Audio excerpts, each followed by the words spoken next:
so much better than my self-talk. From now on, I'm just going to have people who've already read my book get up and talk for me with their insights from the community, and it's going to be a much better event. The Backbone campaign itself actually has brought so much more to this movement than any words can. All I've got is words, but the props and the characters and the Bush Jane gang have done wonders and are part of what makes it so enjoyable to be active. Whether we're winning anything right now or not, it's so much more enjoyable to be fighting for what we have to fight for than to sit home and complain about it. Which is why, you know, I'm very glad we're never going to be finished. We never should want to be finished with this work. But we do have to, I think, understand that there's a difference between elections and victories. An electoral victory is not a victory. A change in our public policy that makes life better for people is a victory. And you know, if elections alone did any good, they'd get rid of them. They'd be banned. You have to somehow, even though we have this crazy system where we have to get out and register people to vote because they aren't automatically registered the way they are for Social Security and to kill and die, we think of activism as happening before elections. We have to start thinking of it as beginning immediately after elections. Right? I mean, we've acted for the past year as if we had a coup. And granted, we were in the habit of having coups, but we had an actual election. And after that, you don't behave as if you had a coup and the new dictator might be benevolent. You get out there as asked and make them do it. It's wonderful to be here and to see so many of you here, which is inspiring to me, and to see so many people I know and have worked with largely at a distance. The Backbone campaign is wonderful. There's been a group here called Washingtonians for Impeachment. How many of you are familiar with that? Linda Boyd is here. And I don't know if Eric Omig is here or not, but you do have a state legislator who was willing to step out and push for an impeachment, for a resolution supporting impeachment. And he needs to be remembered and supported in his next campaign.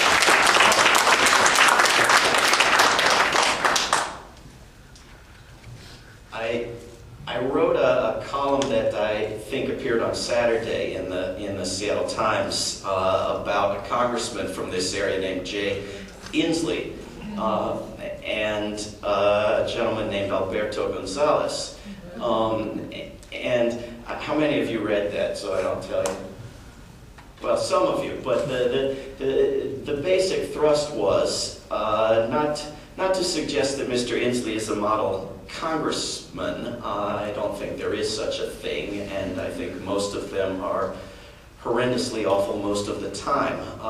But he did something very, very useful when Alberto Gonzalez was Attorney General and was openly flaunting the law. Both houses of Congress held hearings and brought him in. He was one of the few who actually complied, if you consider, I do not recall, sir, compliance. He complied, showed up and testified. But I don't think he would have resigned and left town if they had just held hearings and embarrassed him. These people have no shame. They were not concerned about that. He would have resigned before the hearings. He knew he was going to embarrass himself. He resigned and left town because Congressman Inslee introduced a one-sentence bill saying the House Judiciary Committee will hold hearings to see whether Alberto Gonzalez committed impeachable offenses. And about 30 Congress members very quickly signed on, and over that summer of 2007, dozens more were committing to sign on to that bill when Congress came back. And by the time Congress came back, Mr. Gonzalez had quit. Because impeachment is a very, very powerful tool that's been used much more often in our history than we have any idea, and that almost always succeeds without actually getting to an impeachment. because an impeachment hearing is something that a president doesn't want. You can't turn an impeachment hearing down. In an impeachment hearing, you ask for something and you get it. Or you impeach the president for refusing to comply with an impeachment hearing, which is exactly what Richard Nixon would have been impeached for had he not left town. And so when Alberto Gonzales is committing crimes and abuses authorized by the president and is part of that crime family and is going to talk about it if forced to, and if you're not going to be able to withhold any information, any documents, any testimony, you're much better off having him quit and leave. And of course, he was replaced by someone just as bad. And so we say, oh, we did all that for nothing. But we did all that and showed a very useful approach and showed that the Congress can exist as a branch of our federal government and that the executive branch can be challenged. And I think it's relevant in large part because of a guy who every few months or so works a block away from this building. How many of you are familiar with Mr. J. Bybee? Not enough, not enough. The Department of Justice has an office in it called the Office of Legal Counsel. And these are the lawyers in the Justice Department that the White House and others in the executive branch will ask for legal opinions. We need an interpretation of this law, can we do this or not? And for a large part of Bush's and Cheney's presidency, Jay Bybee was in charge of the Office of Legal Counsel. But he didn't like that job. He wanted to be a judge. But if he was going to be a judge, what Gonzales and Bush and the CIA wanted Mr. Bybee to do was sign off on secret memos interpreting blatant crimes as legal. Right? Famously, torture. Memos, secret memos that are now no longer secret, laying out the legality of torture. Go ahead, personalize torture laws. You can torture this guy in these ways. Jay Bybee's signature is at the bottom. And that's nothing compared to the memos he signed legalizing aggressive war at the whim of any future president. Jay Bybee's name is at the bottom of these memos. They nominated him, the Senate said okay, he got a lifetime seat as a judge on the Ninth Circuit Court of Appeals, which sits a block from here. When these torture memos came out last April, it was big news. Jay Bybee, John Yoo, these guys were in trouble. They're facing possible indictment in Spain. In April and May, corporate newspapers on the West Coast where the Ninth Circuit is, and the New York Times and the rest said, impeach Jay Bybee. No ifs, ands, or buts, no preliminary hearings, impeach him. He should resign. Congress members demanded he be impeached or resign. All sorts of major human rights groups and activist organizations that were very careful to allow the Bush-Cheney madness to run its full course and do every bit of damage possible for 8 years and wouldn't mention impeachment, immediately said, impeach Jay Bybee. Senator Leahy, who chairs the Senate Judiciary Committee, said, Mr. Bybee, would you mind coming down to Washington and talking to us, the people who approved you when you lied to us and we didn't know about this stuff, even though they did. And you know, we're down the street from the White House, big white building, you might have heard of it, United States Senate. Jay Bybee says, no, I got to golf that day. Go ahead without me.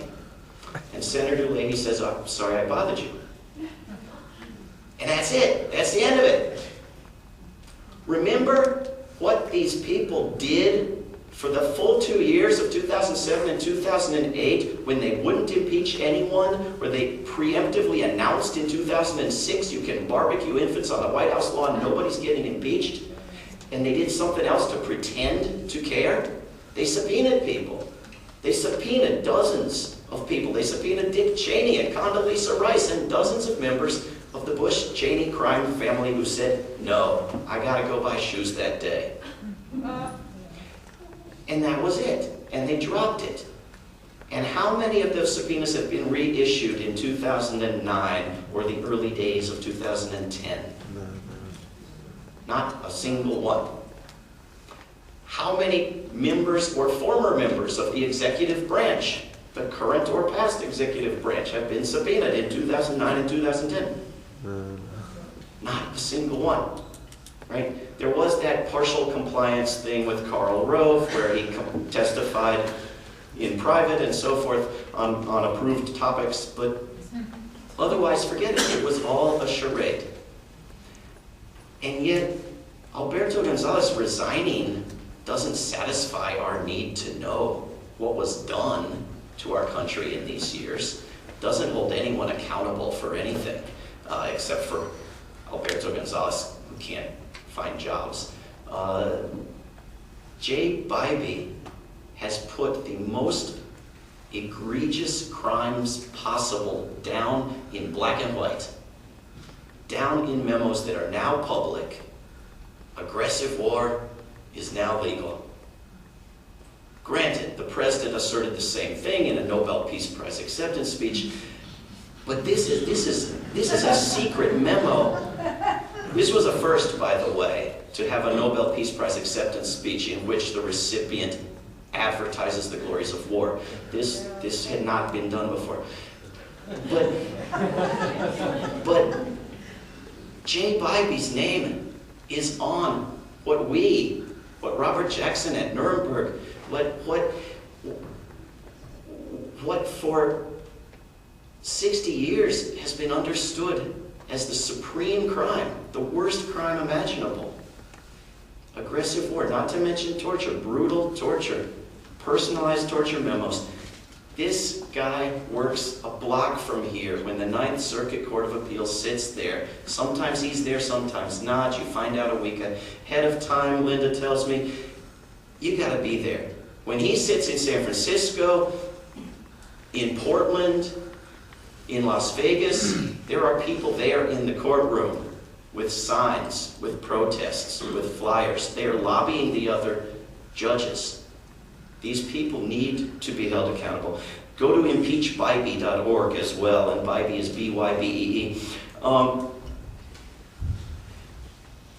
The Seattle Times was kind enough to print that column, and they made me shorten it, but they didn't tell me what to shorten. They didn't tell me anything to take out or add in or alter. They didn't ask me to document obvious facts the way newspapers usually do. They just printed it. So I think it was a justified breaking of my rule of having nothing to do with the corporate media. That being said, the media is the worst problem facing our country. It is the single biggest campaign expense. It is the number one excuse you get from Congress members and their staffers for why they won't do what the majority of their constituents demand. The corporate media wouldn't like it. And it is why the House Judiciary Committee won't impeach Jay Bybee. He's not a Democrat, and there's no sex involved. And he's a former member. They did impeach a judge this year, but sex was involved. And he was not from the executive branch. Our system is corrupted, number one, by the media, and number two, by money. By the money. And on the 12th of this month, there's the distinct possibility that the Supreme Court will essentially opt for all-out fascism. As far as corporate money dominating our political system, they will say there can be no limits ever on any corporate money in elections. Because corporations are people, and because people have the right to free speech, and because spending money is speaking. This is the logic. And there are major coalitions being put together that are going to launch an effort the day this happens to reverse it, to take away the right of corporations to be treated as people and to have First Amendment rights as if they are people. And this is a moment where outrage needs to be tapped and mobilized. I think this is an excellent opportunity, as well as something that I very much hope does not happen. And I think third, our system of government is corrupted by political parties. There are not 535 voices in Washington. There are almost always 2. It is very, very rare for a Congress member to oppose the serious demands of his or her party's leaders. Which is why you see the progressives now saying, we really wish you would make the health care bill a little less awful, but we're going to vote for it, but we really wish, because they will not go against their party or the media. And there are other major forms of corruption, the lack of verifiable elections and so forth. And so our system is incredibly sick in ways that we're all familiar with. So why do I have a book arguing that it matters where power is within that system? Why should we be concerned that Congress has given all the power to the president if the Congress is useless? Well, the Congress, even as corrupted as it is now, is not quite as useless as a president. And if we make any of these reforms, to the extent that we clean up the system and to the extent that we become more active and strategic and independent in putting pressure on people in Washington, we are going to succeed first through the House of Representatives, through pressuring our so-called representatives in the House. Which is why those advocating a secret strategy to fix the health care bill through a conference committee, which now will not even exist, should recognize that we've taken a huge step back. To all the emails today saying, call Nancy Pelosi and Harry Reid, rather than call your representative to fix the health care bill. It is much, much harder to influence Nancy Pelosi and Harry Reid, who do not represent you in your district, than it is to change the behavior of your representative. And why those who are advocating that the president just fix the health care bill with a signing statement are way off track. For one thing, because if we're going to legislate with signing statements, the next president can just undo the previous president's signing statement, because we have very little control over a president who can ignore whole regions and states and isn't up for 4 years and has taken 10 times the money of any senator from any industry and is corrupted by the corporate media intensely every day and night and so forth. But also because the current president doesn't want a better health care bill and is sending his representatives to the Senate today to make sure they don't make it any better. So we have to understand where the weak point is, where we can have some influence in Washington, even if we get some of the reforms that are needed, and even if we don't. Who remembers what Article 1 of the Constitution is about? Somebody whispered it. Say it louder. Congress. Yes, Congress. This is an informed, I was told this would be an informed crowd. You can't imagine how many rooms I've been in where nobody has any idea. Or they say it's the president. No, the first, you can, by the way, the Backbone Campaign's table has pocket constitutions. You can put one in your pocket, in your wallet. There's one there. The first half of it, more than half of it, is about the Congress, which is given every power. And was given every power because the people who wrote it didn't want presidents legislating or making wars or making treaties or spending money or operating in secrecy.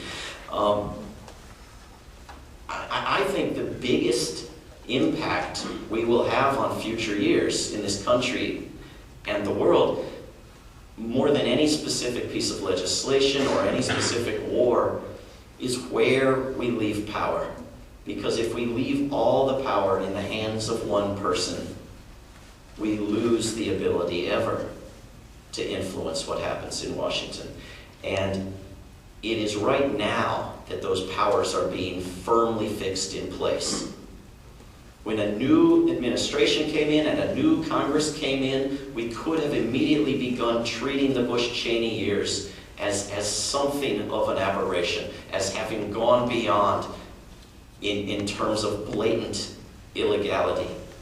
We could have followed through on the eloquent denunciations of candidate Obama of the practice of changing laws with signing statements and so forth. Instead, we are fixing in place all of these abuses. Right? We now have claims of state secrecy beyond anything Bush and Cheney tried. We have signing statements, not as many, not as egregious, but in the exact same manner, fixing in place that abuse. Laws through executive orders, treaties never run by the Senate for ratification, now treated as law. Huge secret budgets, huge secret operations, the power of a president to declare war, again asserted in a Nobel Peace Prize acceptance speech, among other places.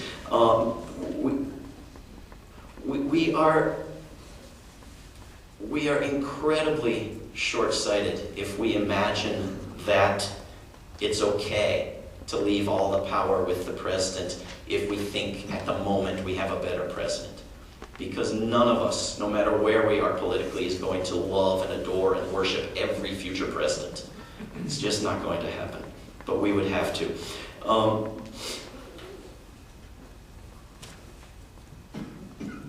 If Congress is going to have powers in relation to the other branches, it is going to have to take back that power of subpoena to begin with, right? And any committee on either side of the Hill has the power to subpoena anyone and to enforce it.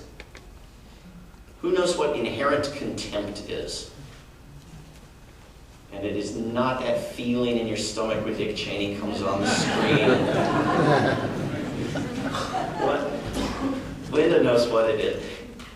For the better part of U.S. history, congressional committees enforcing their own subpoenas, literally holding someone in contempt with police, throwing them in a jail until they testified to the satisfaction of that committee, was understood as an inherent right of the first branch of our government to protect its future existence. And as Congress often does, they strengthen this in their minds by passing it off to another branch. So they made it a statutory offense to be held in contempt, would be enforced by the Justice Department, which worked okay for about 75 years. And then they started subpoenaing employees of the Justice Department who worked for Bush and Cheney and not the law. And the subpoenas were not complied with. So did they enforce them themselves? No, of course not. They said, well, we'll take you to court. There's a real branch of government. We'll take you to court. And eventually they get a decision, but nobody's shown up who didn't want to show up. That power has to come back. Some brave committee has got to subpoena somebody, anybody, you know? Volunteer to be the one subpoenaed, but get them to subpoena somebody and enforce it. And beyond that, they need the power of impeachment. And if you cannot impeach Jay Bybee, then impeachment doesn't exist. And if impeachment does, except for Democrats and when there's sex involved, then there's no Congress, because the White House can ignore Congress. Congress can say, we won't pay for your wars. And the president can say, too bad, I'm not listening to you, if Congress doesn't assert its powers. There's another acronym in the Justice Department, other than the Office of Legal Counsel, the OLC, called the OPR. How many people have heard of that one? A handful. The Office of Professional Responsibility. This is something they supposedly aspire to in the Justice Department. This is the office that, for years now, has been refusing to release a report on the misconduct of Bybee and you and these other torture lawyers. And this is a report that was supposed to come out years ago. They've taken the unprecedented step of letting you and Bybee and gang, that the subjects of the report, read it and suggest changes. So this may end up being similar to the procedure that's now been exposed in England, where they're actually still concerned about wars based on lies, where their Attorney General said going into Iraq will be illegal, going into Iraq will be illegal, put it in writing many times, and then said, well, you're going tomorrow? It's legal. Well, this OPR report may finally come out and say, well, they didn't quite do everything exactly right, but we don't want to disbar them or anything, much less prosecute them. We aren't prosecuting torture anyway. And it may be very watered down from where it originally was, when the Attorney General, Mukasey at that time, wrote a 10-page response to it and why it had to be fixed, which we also haven't seen. And so tomorrow, a group that I'm working with will be putting out a press release and submitting a FOIA request, a Freedom of Information Act request, to the Justice Department, demanding the final report and the initial report and various other specific documents and communications in the process of altering the report. And, we don't need the thing. The question of whether these lawyers legalized aggressive war and torture has long since been answered. We've seen the memos. But the bar associations are refusing to disbar these people until this report comes out. The Congress is refusing to subpoena or impeach anybody until this report comes out. The Justice Department, of course, is not prosecuting anybody. And so, all of which may be why the report is never coming out. But in November, the Attorney General swore it would be out that month. And then a few days later, there was a decision that moved a date for an appeal to a couple of weeks from now in a case where one of the victims of these torture policies, Jose Padilla, is suing for damages John Yoo. And presumably, the President and the Attorney General, who openly works for the President, not the law, don't want Padilla's lawyer to have that report. So we still haven't seen it. But watch for this announcement tomorrow. John Yoo, by the way, has got a book out. And you should buy lots of books, but not necessarily his. But I'm very interested in reading the last part of it that he added in about President Obama, because John Yoo apparently is very supportive and applauds the behavior of President Obama on these issues of presidential power, and is quite impressed and enthusiastic about President Obama asserting the same kinds of power that Bush did. This while Obama is protecting you from lawsuits for damages.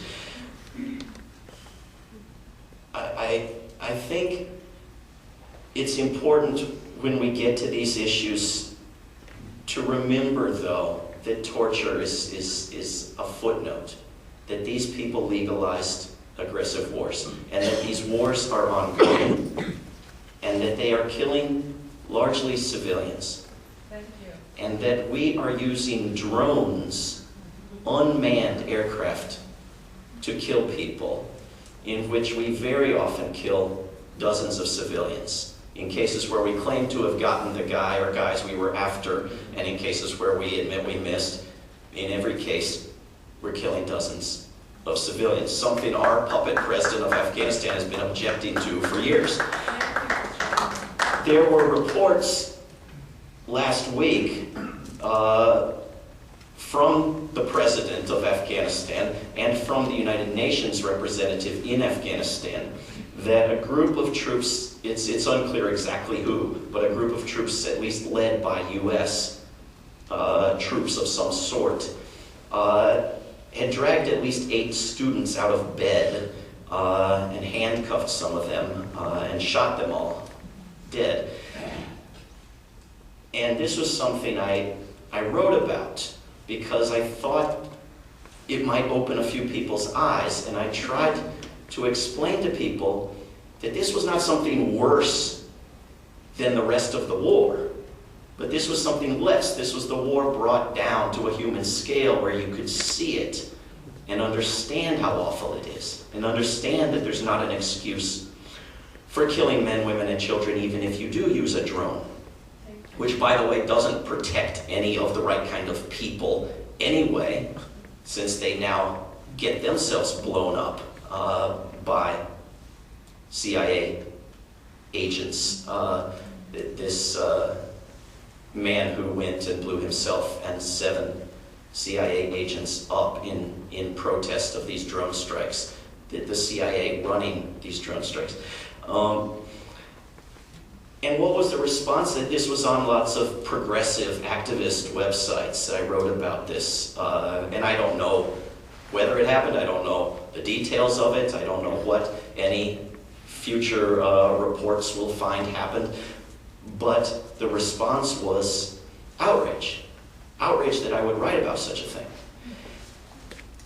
And protest that it didn't exist and that no one had actually said anything about it. Now, this was on the website of the President of Afghanistan. This was in a statement from the United Nations representative in Afghanistan. And it was in all the newspapers in England. And it was in the Associated Press. So there's no good excuse for why it wasn't in any US newspapers, but it wasn't. And so I produced all of that documentation and pointed out that it wasn't the details of this incident that I was after, but that what we already know about this incident would have been grounds for absolute thunderous outrage if the President of the United States belonged to a different political party. When these things were heard about, when George W. Bush was president, everyone was outraged. I think we have to think about why that is, why anything is different now.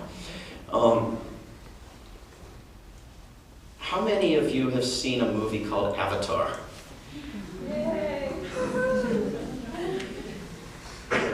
I went and watched this movie, and I'm not going to spoil it for those of you who haven't seen it, but the hero, the villains of the movie is explicitly the United States military, the United States mercenaries, the United States troops, and the heroes are essentially Native Americans, Iraqis, Nicaraguans, the people fighting back.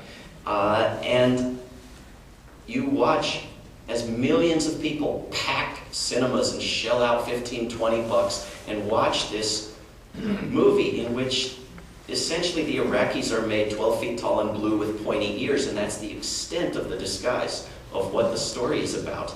And everybody cheers, standing ovations in movie theaters. Linda, raise your hand.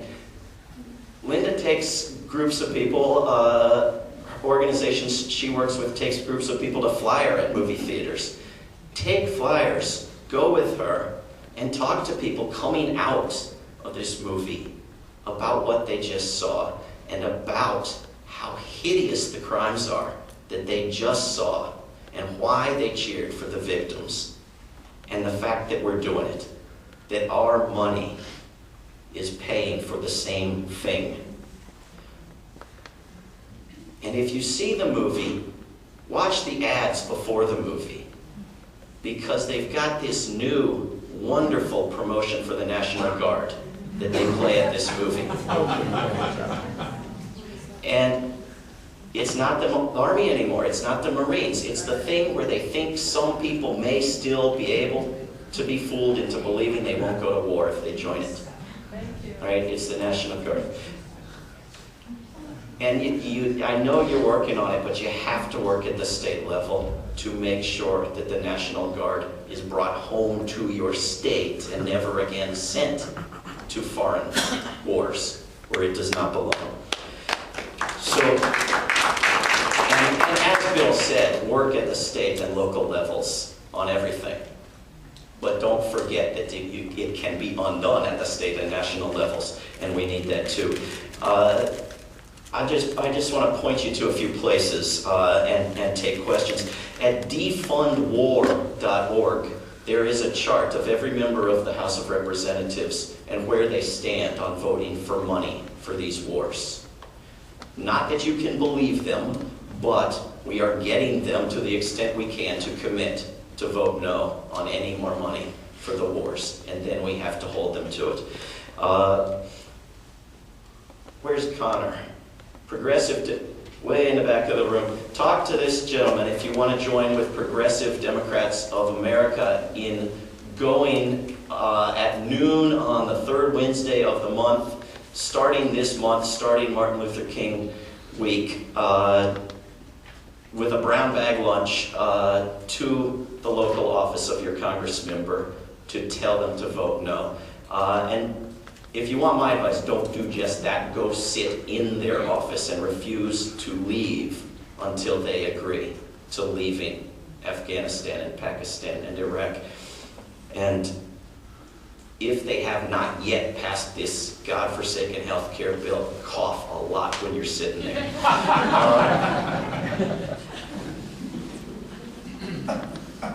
Then go to peaceoftheaction.org, where peace is spelled P-E-A-C-E, peaceoftheaction.org, and look at the plans to come to Washington, D.C. in March and shut the place down, as any civilized nation would have done years ago. We have to do it non-violently.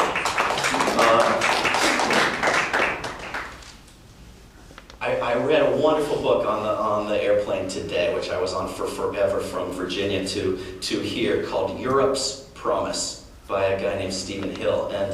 And after you buy a copy of my book, and one for your Congress member, and one for your library, and two for your senators, and one for your grandmother, buy Stephen Hill's book, Europe's Promise, because the solutions that I lay out in my book are there. They don't have to be reinvented. There are healthcare systems that work, that cost less, and provide healthcare for everyone. There is a stronger economy that's more fair, where you have paid vacation and paid pensions and paid paternal leave and paid maternal leave, and you have things that we don't dream of, where education is free, where universities are free or nearly free. You have, if you've read Harvey Wasserman's book, Ecotopia, on environmental solutions, it's there in Europe, where the foreign policy that we should be engaging in is being engaged in, where holding out the carrot of membership in the European Union has done more for countries like Turkey than bombs have done from us for countries like Iraq, where democracy is being spread out from Europe without the use of guns. And it's because they are putting less than half, maybe a third what we do into the military. It's because they have a rich, deep democracy in the workplace, democracy locally, democracy nationally. They have the reforms we need. They have the free media. They have the public financing. We don't have to reinvent all of these things. But I think that if we do so, a lot of it is going to be first at the state level. And I would love to see a book a couple of years from now called Washington State's Promise. Because there are things that you're going to do in this state long before we do in Virginia, or the United States does nationally, that can be models for the rest of us. So I would encourage you to work on everything that needs to be worked on locally and at the state level, as well as nationally. And ask questions about anything you want, but also tell me your successes and efforts and things you've been working on, as Bill did, because that's what encourages other people.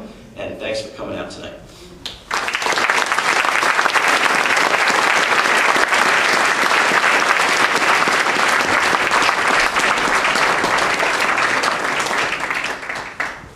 Well, there's microphones.